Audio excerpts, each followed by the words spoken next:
Hello, everyone. Thank you for joining. So good to see you all again on the Seven Exits podcast. Glad to see all of our exiters here. Please, while you're thinking about it, hit that like button, share this video, call somebody, let them know that Dr. Bakari is on the Seven Exits Healing podcast. I just threw that healing in there because exit is about healing, right? And that's the message for the day that Dr. Bakari is going to give us. And she's really going to peel this onion back because, as she says, the path to transformation isn't through the arrival, but through departure. Okay. And a lot of us who are out here looking at this podcast now, we are in situations that we just loathe and we are looking to get out of. But it seems easy, right? That, well, just get another job, just get out of that relationship, whatever it is. But it's not that easy because we still find ourselves there, right? So what do you need to depart? Welcome, welcome, welcome. As always, Dr. Bakari, we are so glad that you are here to really help us really process through this. How are you today? Well, hello there, Dr. Singleton. I am wonderful. These are, of course, my favorite discussions, so I'm excited again. Yes, as our favorite empowerment psychologist and coach. Yes. We are very excited to have you here today. Now, I do want to start with a quote that you sent a few weeks back, and I just found it to just resonate. And it's where you said healing doesn't begin with a plan to be somewhere different. It begins when you fully embrace where you are and realize what no longer serves you. Only then does departure become a sacred act of self-respect. And I thought that was really profound, that departure is a sacred act of self-respect. Can you tell us more about that? What is sacred? What makes that so sacred? Sure. So the work is empowerment work. Empowerment is internal. And when we think about being in the life that we want, it's a wonderful act. That begins this sacred act. But if we begin thinking about what we want without understanding what we have, then we often get stuck in fantasy land, wishful thinking, or self-victimization, believing that what we want isn't for us. And so it's sacred when we take it upon ourselves to go inward. Anytime we're willing to go inward, that is sacred work. That is necessary work, where we go inward to discover the truth, not about where we want to be, because that's the easy work, but about where we are. Now, okay, you said the easy work is about where we want to be, right? But for a lot of people watching, they're probably like, what? That's the hard part for me, right? Figuring out where I want to be, and not only figuring that out, but how do I get there? Okay, so all right, so really just get into that. How is that the easy part? That's a fantastic place to start, right? Because you're absolutely right. And so that was an overstatement. You're absolutely right. People aren't, when I say that, people just know where they don't want to be. I should say that. I don't want to be here, right? So there's some fantasy about where you want to be. There's some life that you live with where it's not this. It's not this. That's all people know. It's not this. And so there's this focus on it's not this. I want to be with someone who loves me. I want a job that respects me. I want to live somewhere safe. I wanna, right? And so that's the easy part. That's the living from a position of lack is the easy way out, because you're always focused on what you lack. That's the easy part. There's no work involved in it because you just come from a position of lack. And so you can't get there because you live in a realm of lack, what you don't have. And so when we start to build internally, then the focus becomes on who I am, where I am, and what do I have? Where does my power lie? When we go back into those internal realms, now we give ourselves some wheels. We can transport ourselves somewhere different, but we have to be here in this moment, where I am, who I am, what I have. Okay, all right. So, okay, now I get that. I get that. That really makes sense. So, thank you for clearing that up. So, like in the beginning, I introduced this episode with you saying the path to another quote from you, which is the path to transformation isn't through arrival, but through departure. But before departure, there must be truth. Okay. And what is this truth that there? I don't think that there's just one truth, but what is some of this truth that needs to be faced? Where I am, who I am, what I have, right?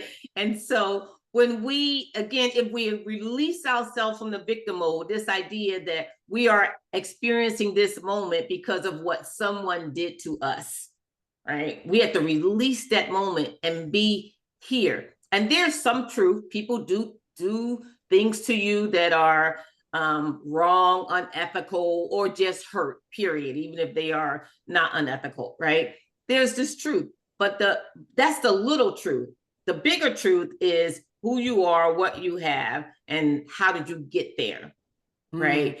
And so if we're not willing to look at where we are right now and everything that surrounds it to the best of our ability, and not that we're trying to discover 100% of facts. I'm not talking about facts. There's a difference between truth and facts. They're the same thing.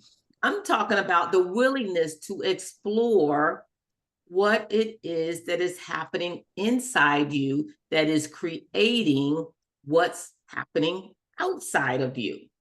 But if you're only willing to look at what happened outside of you, then that's only half the story. And it doesn't give you what you need to start your departure. It doesn't matter how well you know the path to get there if you can't leave from where you are. And you can't leave from where you are if you aren't willing to look at the truth about where you are. And then I'm assuming how you got there, right? You're not willing to look at how we actually got there. Because I'm thinking, I know people, and I've done it myself, so I'm not trying to let anybody out there think that I haven't done. So have I. Stuff. So have I. Yeah, this stuff myself, but it's like, there's been so many times where I've jumped from the frying pan into the fire. And saying, well, wait a minute, how did I do this? Like I had my plan and I executed this plan to perfection, right? But it's like I'm in the worst situation or either the same type of situation that I was trying to get away from the beginning. So right. Get what you're saying about if you don't do the inner work, right?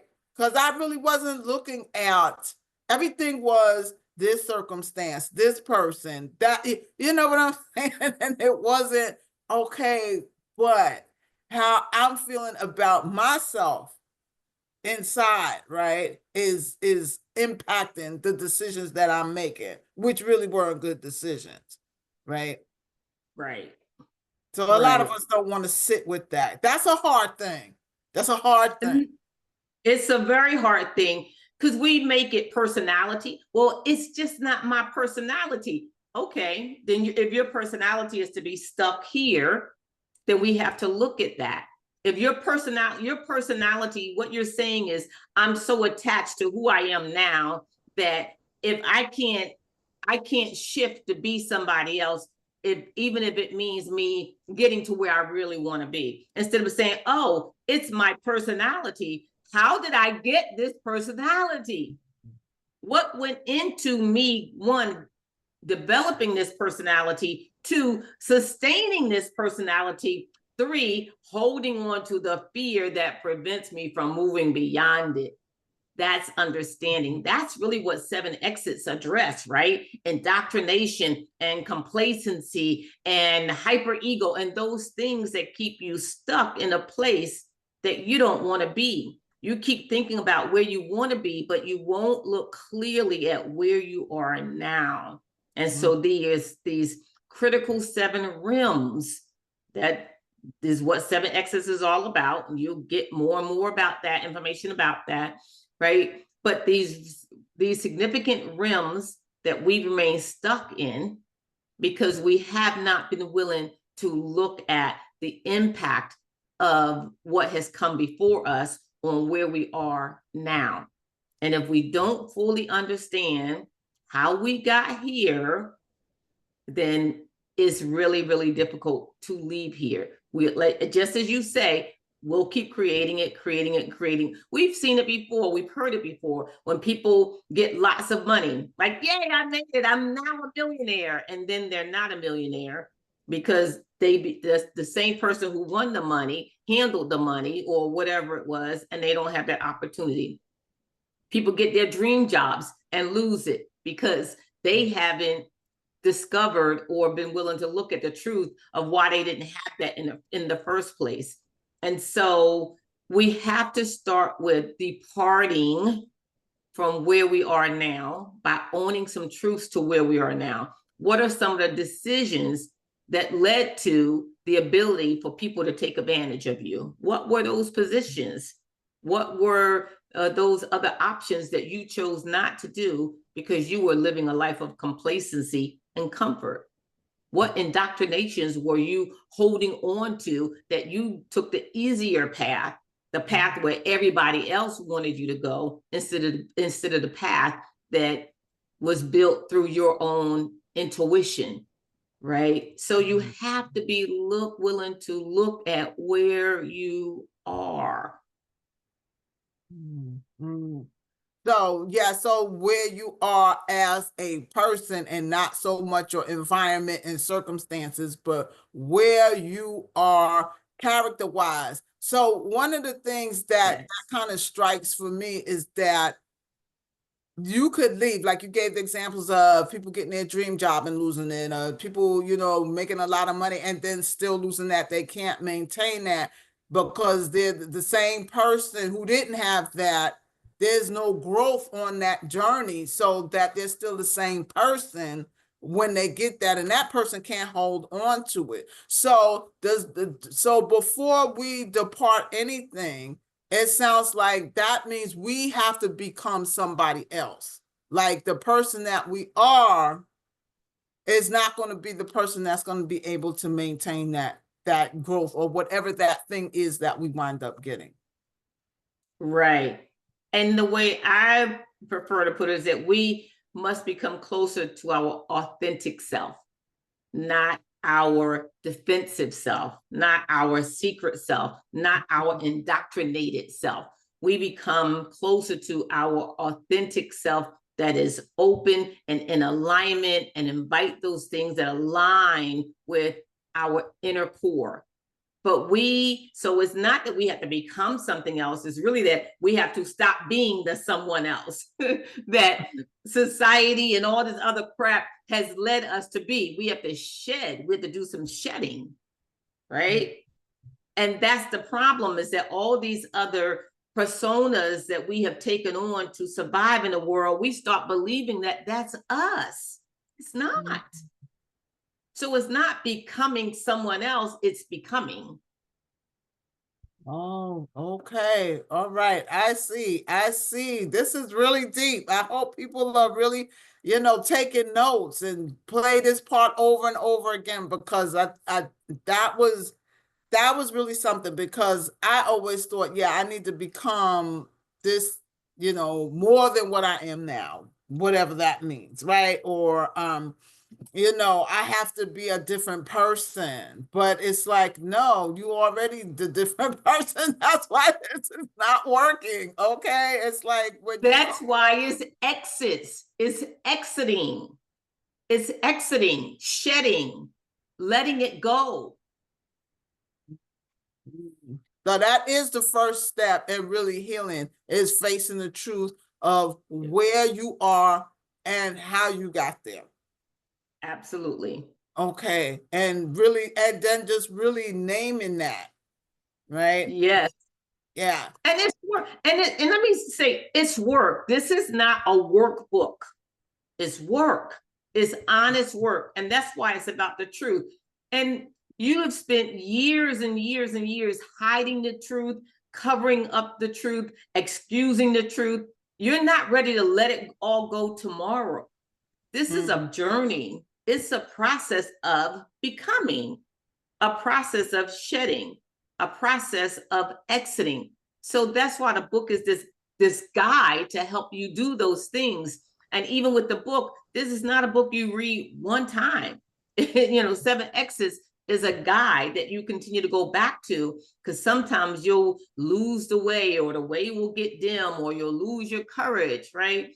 This is the process of becoming. It is not a task. There is no checklist. There are activities to engage in, whether that's, of course, things like meditation and mind-body connections, that sort of stuff. But the work is very, very, very, very personal. It's deep truth work. But the work has to be done over time. The good part is that there is no destination. There's no X amount of work that you must do. You can immediately start to shape and enjoy your life and make small changes today. There is no destination. So the first thing we do is take our focus off the destination and replace it with, or place it on, I'm shedding, I'm exiting. Because when I do that, I can be present with what's happening now.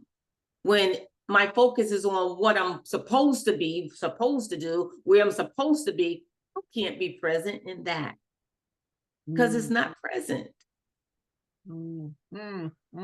Gems, gems, gems, everyone. Definitely gems. I think too, I like what you said about, it's not going to be easy. There's still going to be dark moments. There's still going to be just things that have always been there. So it's not going to be this like linear type of movement from where you are to the exit, right? But I think, and this is just thinking about my own stuff. I think for me, I was in such great denial about my patterns, right? And not recognizing, not admitting what some of my patterns were, or that the bigger issue was me, right? It was, that's the thing. And that was just a hard thing to come to. It's like, no, it's not everybody else. It's not this situation. It's not this job. It's not like whatever it is, right? Whatever it was. It's like, nah, this is you. This is like, and it begins with you, and you've been doing this way for 10 years or whatever the thing is, and it's like, and it's not working for you. If it was working for you, you wouldn't be miserable, right? You wouldn't be running around here depressed.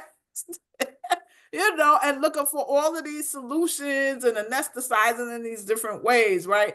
To really get that, to get away from the truth, right? Right. Yeah. And that's why it's empowerment work.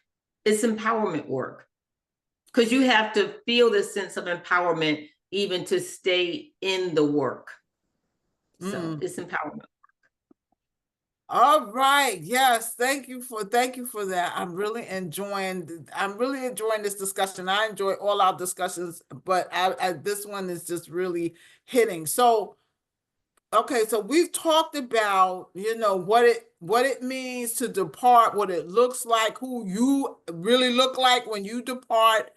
Let's talk about the cost of staying. Because like you said, this is not easy work. This is not for the faint of heart. Okay.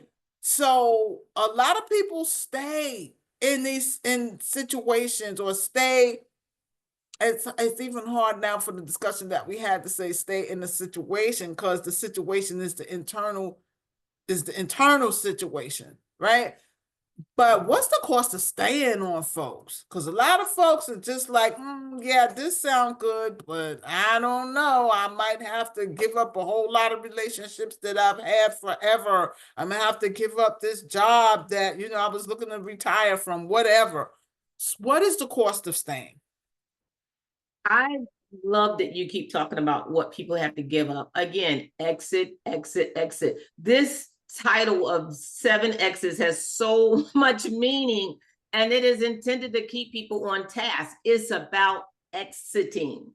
The work is about exiting. It's not about gaining, adding to you, all that. It's exiting. Yes, you may have to exit relationships. It's exiting what no longer serves you.